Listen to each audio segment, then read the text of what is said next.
snap. Hit rushes 4. Leonard's got time. Going to take a shot downfield. Moore's wide open. He'll walk in for the touchdown.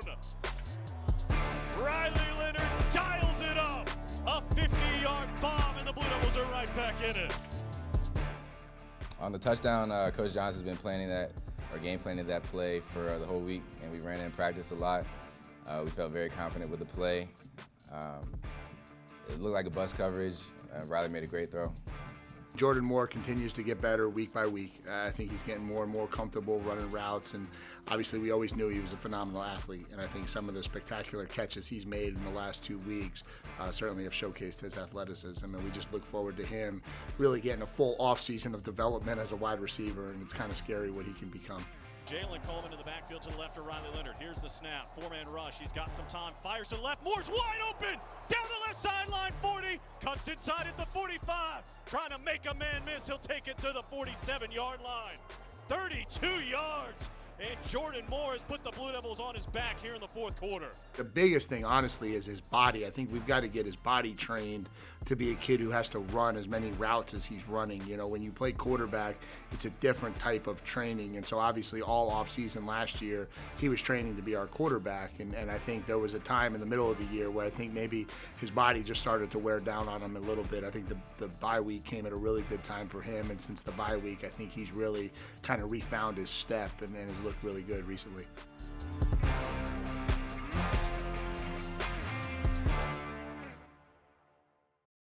The vision I have for this program is that we will achieve the highest levels of success in everything we do. To accomplish that, we're going to have to learn to embrace the grind.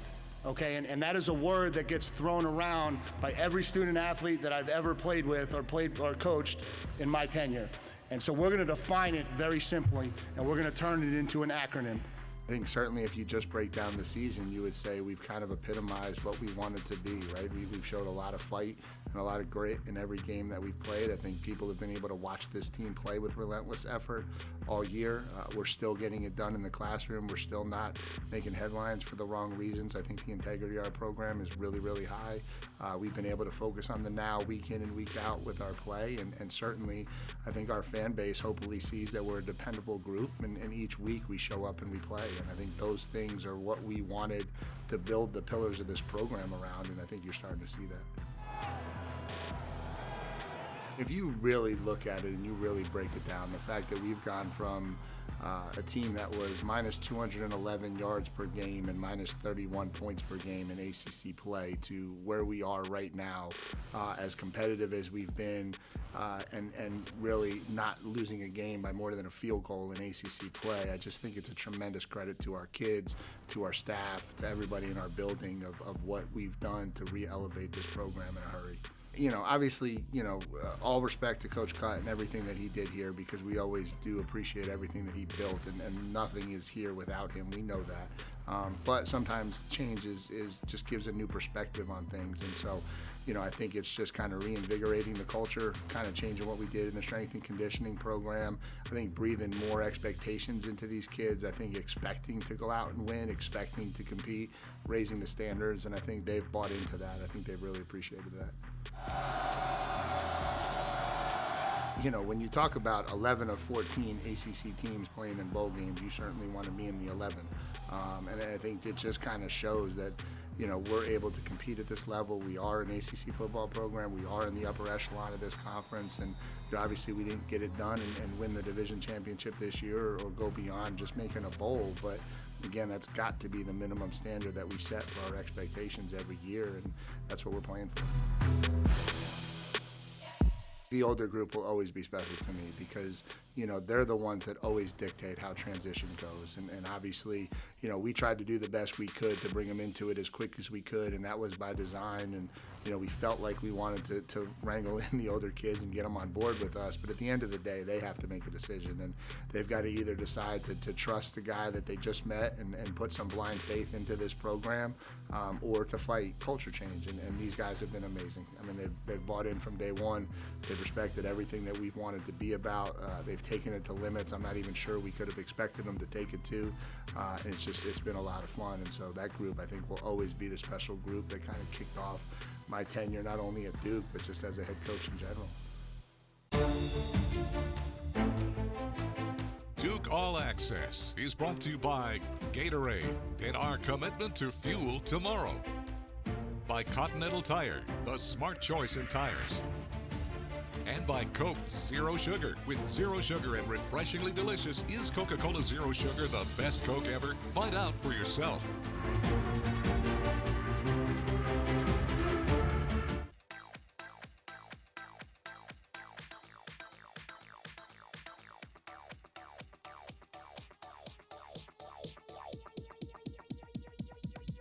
I need to try it first. A big bow box says a lot about a person. Like they have a mighty hunger, a powerful thirst, and take tailgating very seriously. Game day and beyond, grab a football-ready big bow box. You can feel confident Continental is the smart choice in tires. Can they handle extremes? Yep. Tested from the Texas desert to near the Arctic Circle. Really? Really. Anything for the guy who finds that one pothole? Yeah, road hazard coverage has your back. For real? Absolutely. Were they made by like a bajillion engineers? Well, closer to 100. Continental. Welcome to the smart choice in tires. At Therabody, we believe that everybody deserves a chance to keep going, keep dancing, keep celebrating, and reuniting. It's never too late to rise. You got that fire in you. It's never too late to rise. Because everybody is a Therabody. A big bow box says a lot about a person. Like they have a mighty hunger, a powerful thirst, and take tailgating very seriously. Game day and beyond, grab a football-ready big bow box.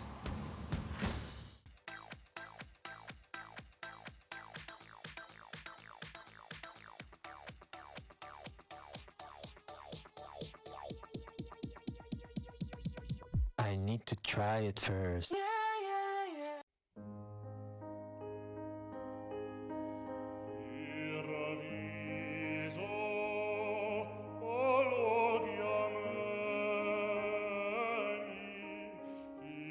I was a musician from a kind of young age. My parents were musicians before me in the sense that they would just sing at karaoke, and my dad would play piano throughout the house. Everybody kind of knew how to play a little bit on each instrument. But I got the opportunity to start playing violin when I was in 4th grade, and so I began my journey as a musician there.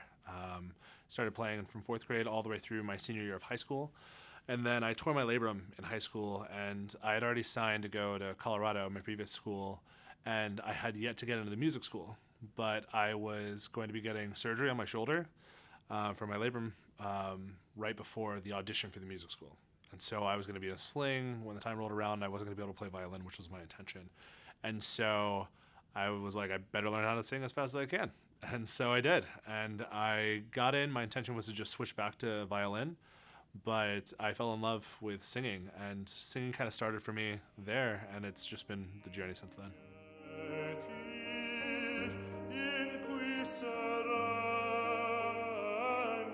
When I first auditioned, it was for the classical music program, so opera was the expectation for how you'll be auditioning, and so I auditioned with that, realized I had kind of a knack for it, and it fitted my size and my frame. It fitted the way that my voice was built, and so that's how the opera journey began. But obviously, I sing quite a bit more than just opera, but it's definitely my forte.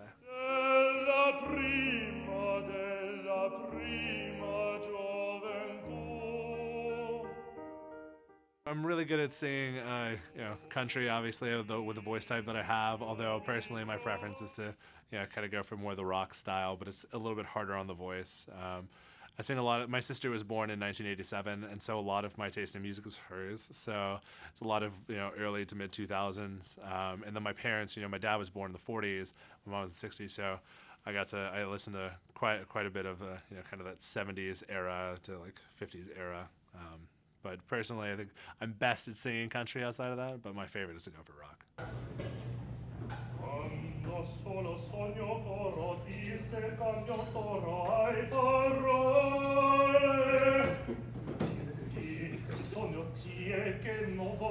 caratino y cantare.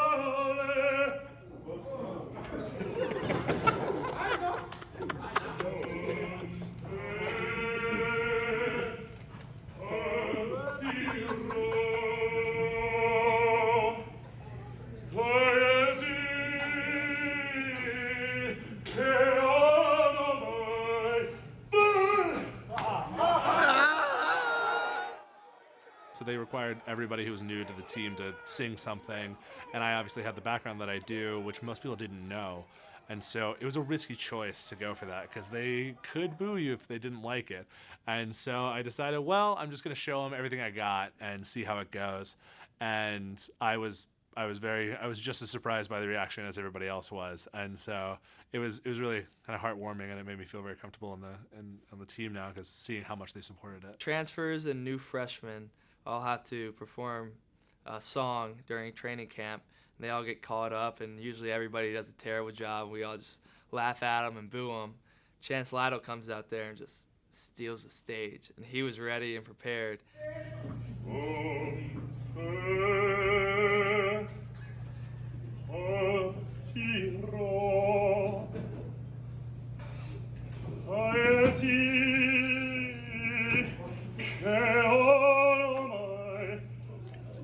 I don't even know what he was saying, but it sounded good, and it was loud, so he kind of went popular on us after that and after the viral videos, so he definitely earned a name for himself. I knew he could sing opera.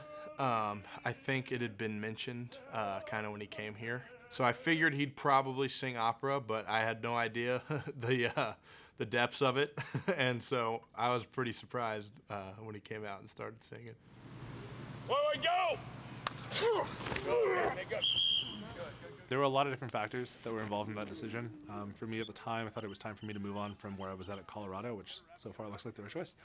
And there were a lot of factors when I was in the portal that there were a lot of variables that I was looking at on deciding where I wanted to go. I had gone through quite a few different coaching changes at my time in Colorado. I had 3 head coaches, and so I knew what a good coach looked like. I knew what a bad coach looked like. I knew what a good culture was, and I knew what a poor culture was. I also knew my experience. I think in my time at Colorado, I met with 6 different offensive line coaches, and I was coached directly by 4. And so I had a lot of experience with coaches at that point. And so it was very important to me that for my final year, I was not only with a program that had, fantastic coaching. I wanted to be at a program that had space for somebody like me. I wanted to be at a program that could allow me to pursue the things that I wanted to pursue and also allow me to be as successful as I can in the future with football. Duke contacted me at the time, and I had known about their record. I had known about what they were like at their heyday, I suppose. But we had played against A&M last year at Colorado, and so we obviously prepared for their defense. And so when I found out Coach Elko was here, I looked into his background. I looked into the coaching staff that they were bringing in. I looked into all the different things that they were trying to change in the program. So when I came here on my official, I asked them as many questions as I possibly could, and I was just blown away by what they were doing.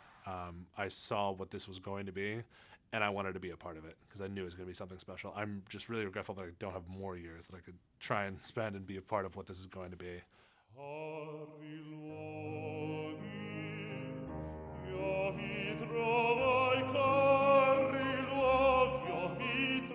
Yeah, I mean, the goal is to be a professional opera singer. It's a really hard lifestyle to be able to maintain just that, though. Often it'll include quite a few other side jobs that you have to do, so being a professor, being a teacher of music as well. But the goal, is to be a full-time professional opera singer where I'm, the resident bass at a opera house of, an opera house that I'd like to be able to work for. So hopefully Vienna is really the one that I would personally want to. Sydney Opera House is obviously the most famous, somewhere in New York, but it's a very competitive field, and I'm hoping to get it, and I'm going to work hard to get it, but that's the goal. There's a reason every Odyssey is named after the Odyssey. Because the world's most famous story isn't about staying put. It's about being there. So for those who want a story to tell, We have a world full of places to start. People have trusted Reed's Jewelers with their life's moments since 1946. That's because we're family-owned. We treat everyone who walks through our doors or visits our website as a part of our family. We have a beautiful selection of jewelry and watches for any occasion. We offer free shipping and returns, as well as multiple payment options to make sure you find the perfect gift. See why people have trusted Reed's Jewelers to celebrate their life's moments for over 75 years.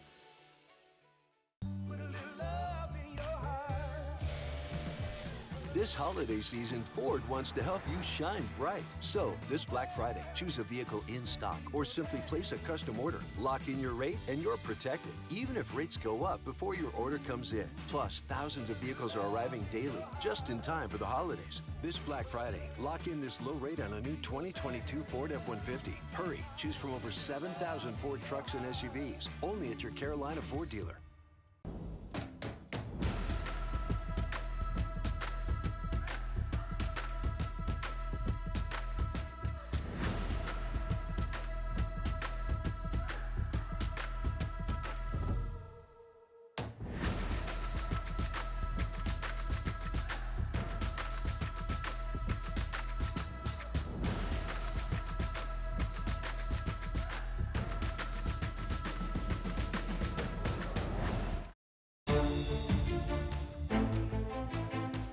Duke Football 360 with Dave Harding, presented by Continental Tire, the smart choice in tires.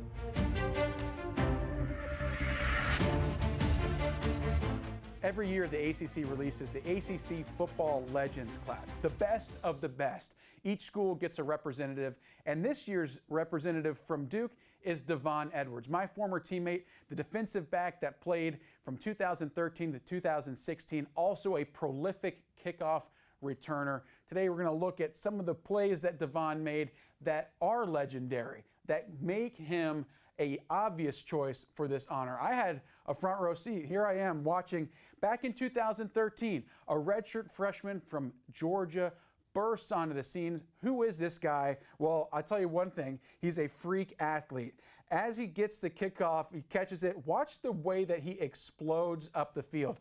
The speed, the vision. Look at here, he shoots that gap, and then the quickness and all-out speed to run away from the entire kickoff unit. He had 6 kickoff returns for touchdowns in his career as a Blue Devil. That is by far the most. Phenomenal work by Devon. Using his eyes, he had good people blocking up front, but then you see, once he decides to reach that second gear, there's no catching him. This is later in that game in 2013. A tough fight against NC State. Devon Edwards becomes one of 2 people in NCAA Division I history to have back-to-back pick sixes for touchdowns. Here he is on consecutive pass plays, batting the ball up into the air to himself, catches it, and then we see that shiftiness, the elusive ability, and a nose for the end zone take over. This is a little later in the game. Jumping the route down the field. This turns into a kickoff return, essentially. Look at the teammates out in front.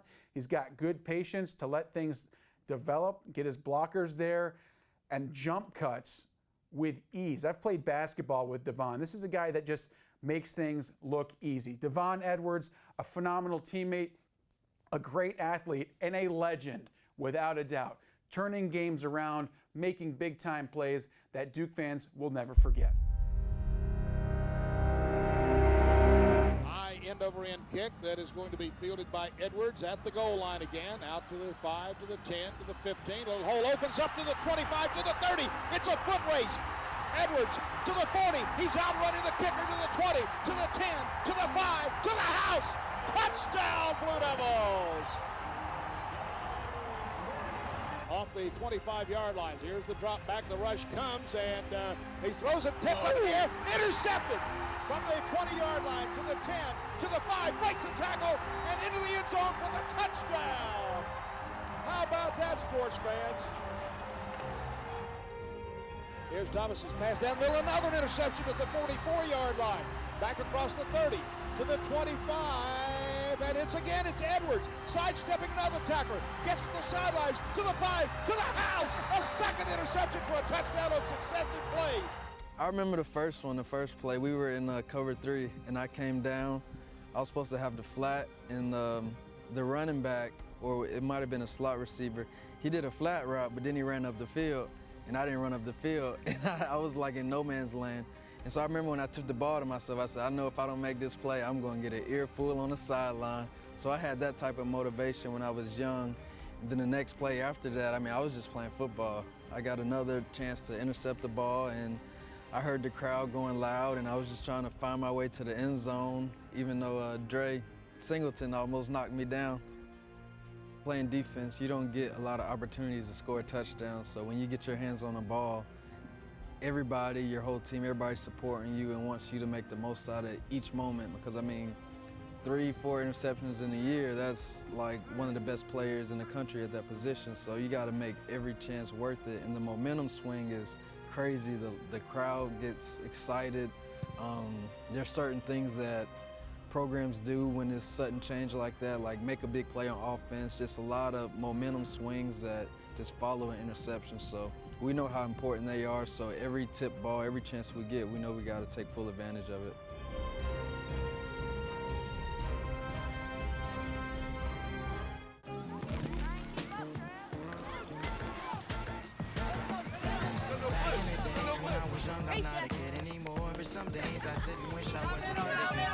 I'll trade you Gatorade, bro. Yes, sir, from Punch. I remember way back when.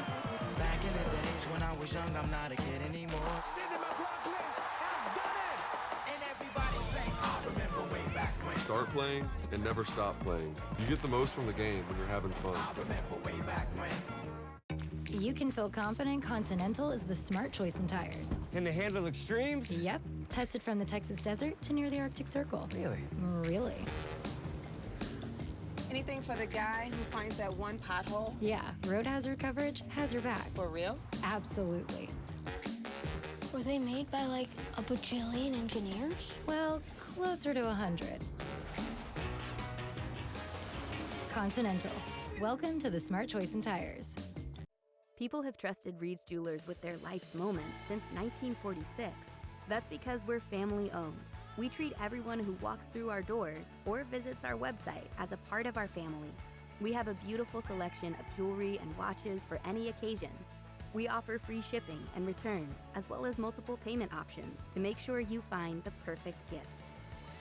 See why people have trusted Reed's Jewelers to celebrate their life's moments for over 75 years.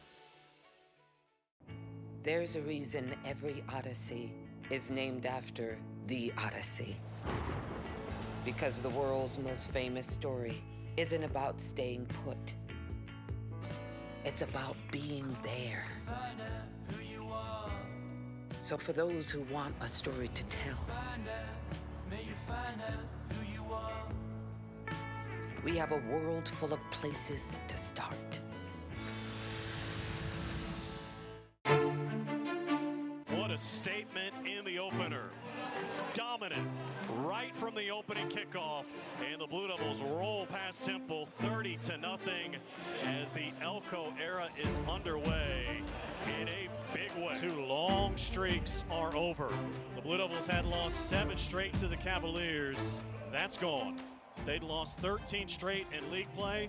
Goodbye to that one as well, as they thump the Cavaliers 38-17. It is indeed a resounding statement on the road.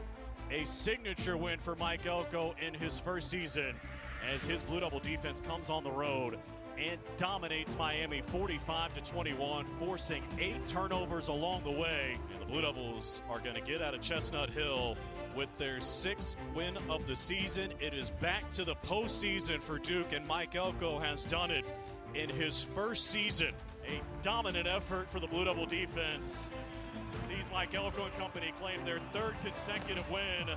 Now 7-3 on the season, 4-2 in the ACC. And for the first time since 1981, a win over the Hokies at home. 24-7 the final score, as the Blue Devils were in complete control. Right, and you guys just continue to smash expectations, right? And you continue to take this thing to new heights and new levels, right? We talked about it last week. We won 6 to get 7, right? We came out here today. You guys played a great game. Defensively, like, that was as good as we've played all year. That's a great job. And we continue to not flinch, right? Again, it couldn't have started any worse, right? We start backed up, we go 3 and out, first play touchdown, second play touchdown, right? It couldn't have started any worse, right? And you put your heels in the ground, you boat up, and they didn't get near the end zone again the rest of the day. By far and away, our best defensive performance. So proud of you guys, the way you guys controlled that game today.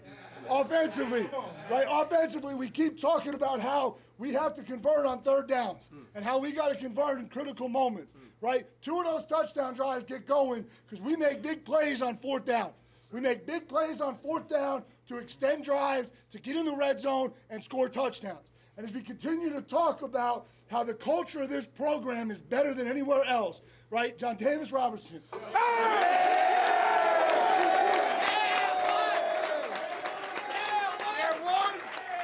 Right, so listen, because this is important, right? And he's going to tell me he's been doing it all week. But on Wednesday, I said to Zahn, I said, this kid's been different. He said, yeah, absolutely. The last 2 weeks, he's been a lot different, right? And when you're not getting what you want, and you're not getting everything that you hope for and everything that you work for, life tells you just keep fighting, right? Just keep fighting, right? It doesn't tell you to quit. It doesn't tell you to hang your head. It doesn't tell you to mope. It tells you that if you just keep fighting, you will make something happen. He put his head down, and he came out today, and he helped us, big time helped us.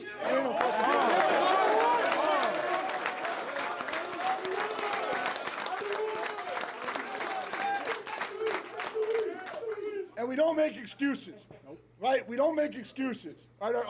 One of our leaders goes down, Jacob Monk. Justin Pickett steps up. Let's roll. Our tight end goes down. Right? Our tight end goes down. Midway through, Cole Finney, bam, steps up.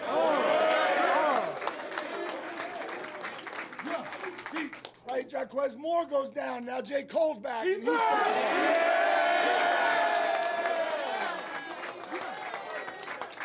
Not to take anything away from the guys who've consistently doing it, right? Because we got guys that have just been consistently doing it all year too, right? But it speaks to the volume of your character when your number's called and you're ready. When your number's called and you're ready, right? Because that means you care about the guy to your left and your right, right? And that's what means the most to me. What means the most to me is what you guys have built in this locker room and the culture that you've created. We're not even close to done, right? We're not even close to done, right? Let's finish this thing.